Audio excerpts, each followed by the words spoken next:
this point, I'd like to acknowledge a Bay Area legend, DJ Fuse of Digital Underground.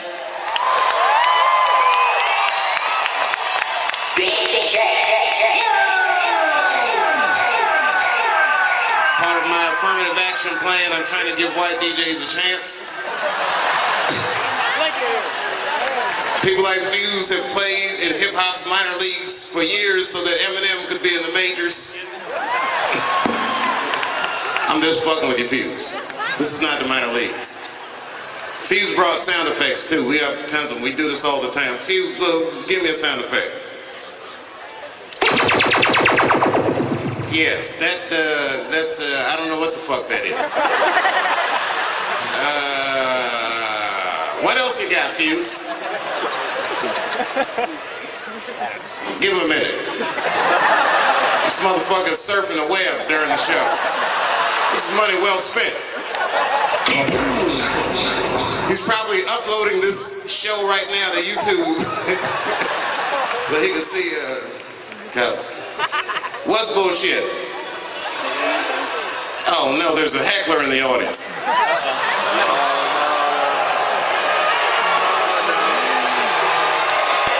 Ladies and gentlemen, please be calm.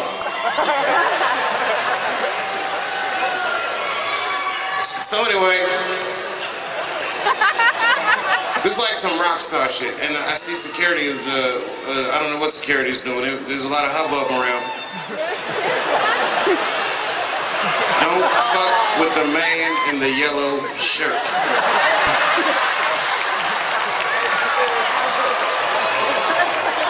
What's up, security? One of them was wearing shorts. That's very intimidating. Should throw some karate slippers on. That'll show him. Do you know who you're fucking with?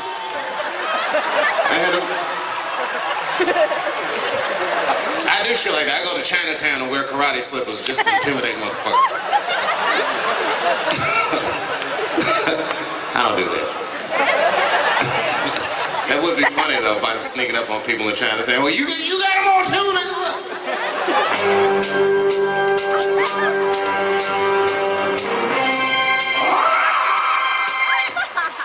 Of course, we all remember that's the theme to Enter the Dragon. Don't drive through Chinatown and blast that on your stereo. They'll think you're racist. Hey man, I'm just a movie buff. I kid the Chinese because I was recently in China, not Chinatown. I was actually in China searching for investments. Dave Chappelle is trying to diversify his career because I've learned how flimsy shit can be. And I did make an investment. I bought a house just outside of Shanghai, ladies and gentlemen, $450,000 American dollars. It is a 18-room mansion. Thank you. It's made entirely out of Legos. Everyone just relax.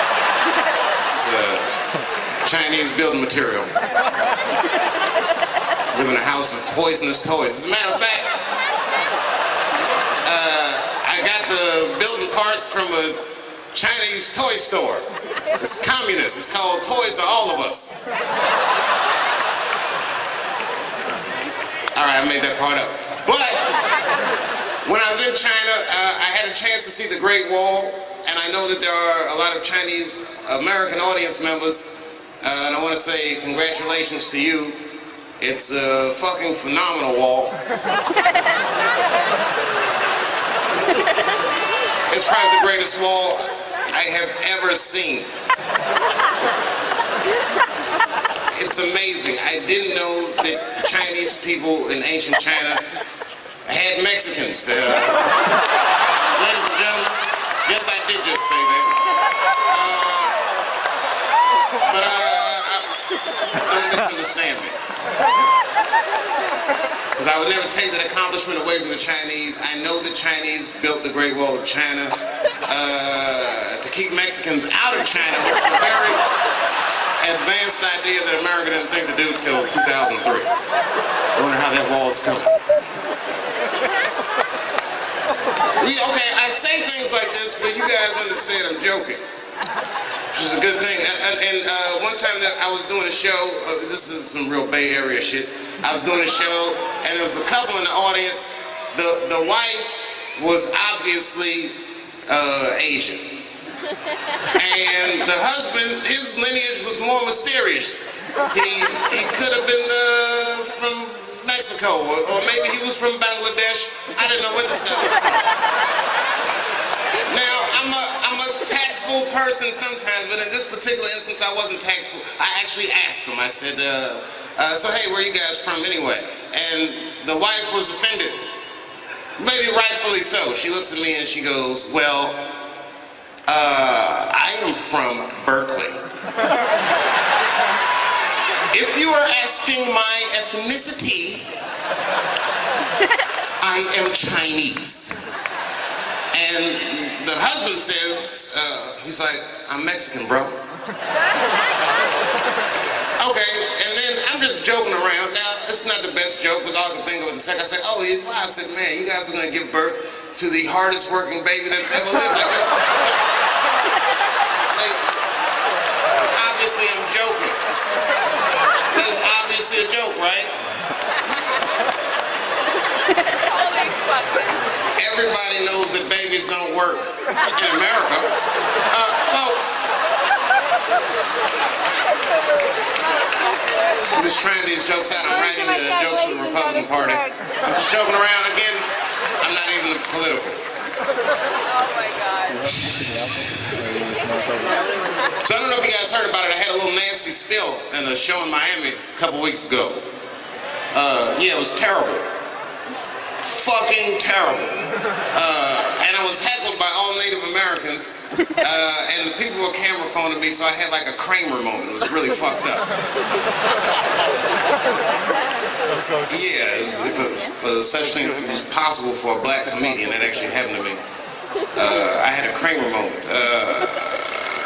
And I have mixed feelings about what happened to Kramer. I don't want to bring that up again, because, you know, I'm a black dude, so obviously I was fucking furious when Kramer said what he said. But I'm also a comedian. The comedian in me was just like, phew, this nigga's having a tough set. Hang in there, Kramer. Don't let him break you. You know, I can relate to that. Everyone has a bad show. I had one a couple weeks ago. It's just part of my business. We all have bad shows. But rarely do you have a show that's so bad that you have to meet with Jesse Jackson within a week afterwards. That's a really bad show. It's the worst show since Siegfried and Roy got mauled by their own tiger. And in a way, isn't that why we all go to the tiger show? You don't go thinking that the guy's going to be safe with tigers. You go thinking in the back of your mind, this motherfucker might get bit. And I'd like to see that for $35. Very rarely do you see a hilarious tiger maul. Of course, with one career, you might see one person get mauled by a tiger and be able to make a joke about that, which it isn't funny. My lifetime, there's been two. There was one at the zoo in San Francisco. Which is why San Francisco is such a weird city. This is the only city that the person will get mauled by a tiger at the zoo, which is fucking horrific. And the entire city blames the victim.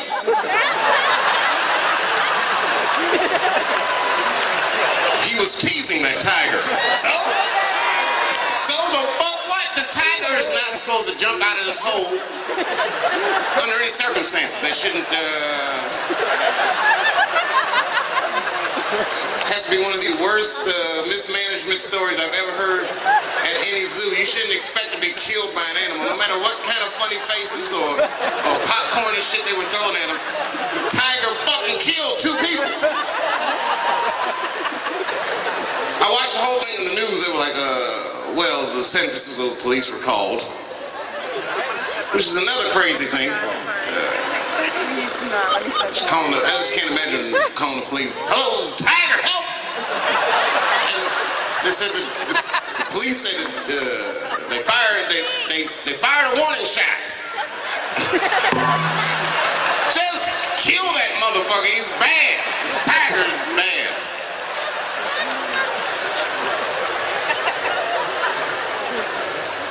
This tiger's not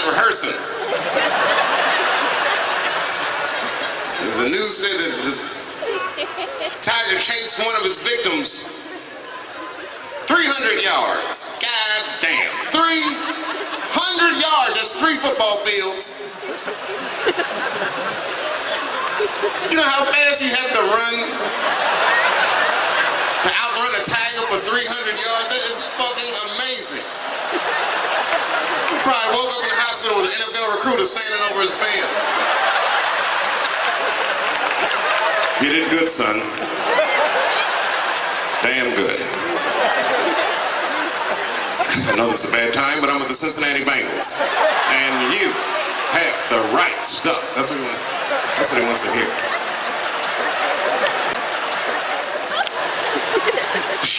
America has an African president. It's fucking... I never thought that would happen to me. And they captured Osama bin Laden. So we can all just... it's over. Everything's back to normal. He's gone.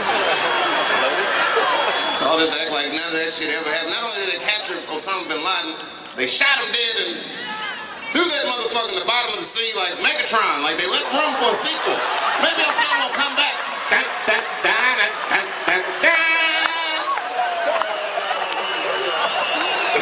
I am pessimist prime, motherfucker. I don't believe any of this shit. That could be coming back any minute. Nobody, I need some proof.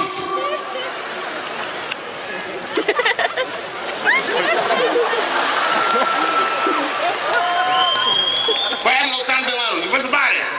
We threw it in the bottom of the ocean. Done with it.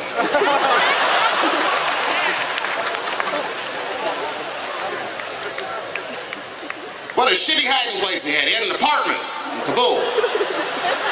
All this time we were looking in caves. Turns out he had a 3-bedroom. We busted in on that motherfucker. He was cooking eggs. America breathes. He was looking out the window. He wasn't even thinking about the World Trade Center. He was just thinking about how wild life can be and moving on with his life. Oh, yes. Motherfucking Facebook page was still open. What a wild life it's been.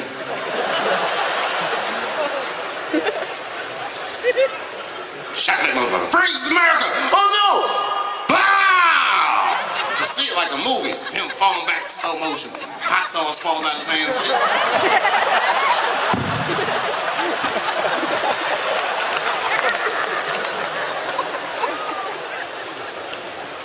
Take him to the bottom of the ocean. It's a fucking weird world.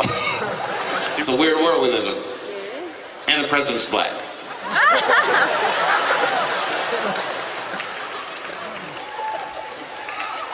It was weird because I was watching the Cosby Show.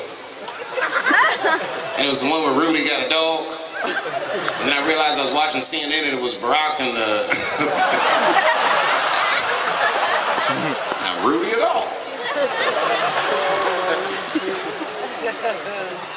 I rarely come out, but tonight I came out because one time I did this show, this very show, and they gave me a birthday cake on the stage. I'm not really into birthdays, but man, it was one of the nicest things, and I really appreciated it, and I didn't forget it, and I get to work with dudes like Chris Tucker and Kat that I never get to see.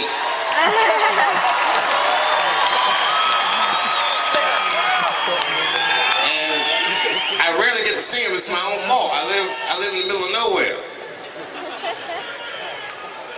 I don't know what you just said, but you just sounded serious about that shit. And whoever's sitting near him, watch that motherfucker. That sounded like the Malcolm X, get your hands out of my pocket type shit. They even put the spotlight on him.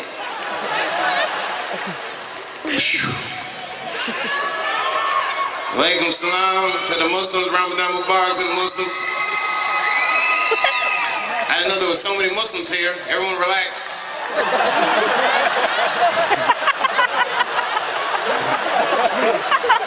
I mean, look, we all know that America, unfortunately, has a racial hot seat. And right now, that hot seat happens to be occupied by unfortunately Arabs and I dare say Mexicans. And we the black people would like to thank you for your sacrifice and your struggle. And as we take this long-deserved break, but we do feel for you. Because we as black people know all about racial profiling, but, you know, at least we can leave our backpack someplace. If you're Arab and leave your backpack somewhere, they will send a robot to blow your shit up. That's fucking amazing. It's a whole new level. And Latinos are, oh my God, the stuff they're doing, I'm so sorry to hear about it, everybody. It's not even easy for white people anymore. That's when you know that this motherfucker's imploding. Like, you know, now that I live in the country, it's like I actually know poor white people, like farmers and shit. Just like they come around, you know, for a black dude from the city, whenever he sees a poor white person, it scares him. Like, have you ever seen like a real poor white guy? They just look like a zombie movie. He's all dusty and shit. Kind of attractive.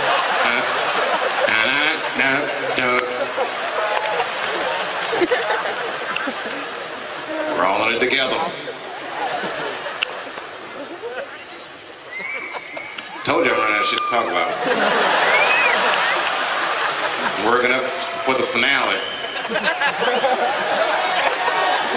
Now here comes my finale. Here's a question I had to, okay, do you guys get like drink service at this table, or can you like go to the bathroom? You can't even go to the bathroom, can you? This table's tough, isn't it? Just sitting on stage. It's fucking weird. Just having them sitting there, it's like fucking weird. I know you're somebody's friends though, right? Like, you know somebody backstage, no? My wife don't even have a good seat. What the fuck is wrong with this place? My wife is somewhere out there. These motherfuckers are sitting right up on the stage.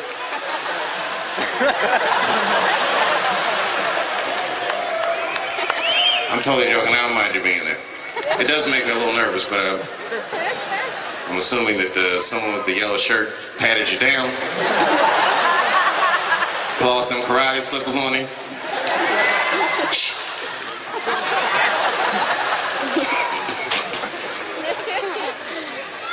You know the worst part about bombing in Miami is my kids were there. And, you know, I got mad. I don't know what I said, but, you know, it must have been crazy because my kids was young and my wife was mad and shit. I got in the car. I was so furious. I was acting like I was asleep, so I didn't have to talk to anybody. And I heard my son say to my wife in the back seat, he said, "Mom, what is pussy?" So I know I must have said something crazy. But I knew my wife was mad. I just kept like I was sleeping.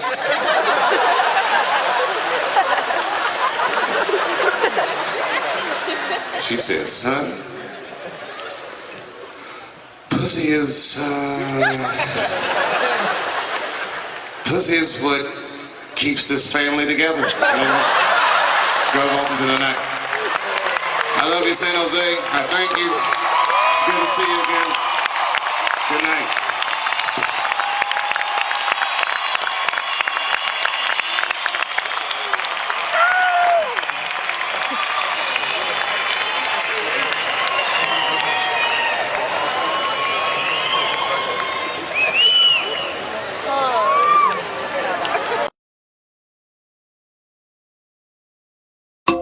Solomon, black man, election manager, Ambazonian with the vote. For the election don't come. Yes, as we the vote we go. For true, they say they will be no. Now there we go. By election to heaven, all man with the photo, many don't win the vote. For the sake of the gospel, brother, we go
Ambazonia. Thank you, Lord. To the generals on the ground floor.